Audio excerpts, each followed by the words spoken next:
Ishoo barsiistuu baga dhuftan. Nuti amma mana keessatti haasa'uu hin dandeenyu, waa gochuu hin dandeenyu. Seenaa afoolaa adda addaa, aadaa, duudhaa keenya nu barsiisa jennaan nutti himan. Kun ta'uu qabaaree? Kun seeraalee barsiistuu. Dhageessanii miti abbaa seenaa. Hamilee ijoollee kanaa cabsaa jirtu siin jechaan jira. Ijoollee ko barsiistu dhiifama naaf godhaa. Kanaan booda waan isin na ajajjan dhumayyuu raawwachuudhaaf ani eeyyamamaan. Ishoo akkana malee walii galan alaa galan jedhan Oromoon yoo walii galee tabba baana. Kanaafuu ijoollee keenya waliin haa barsiisnu jechuu fayyada.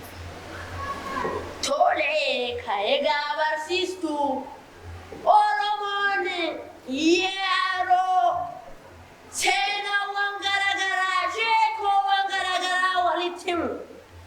Yoo halkan ta'e abidda qabsiisee abidda cinaa taa'ee walitti himu.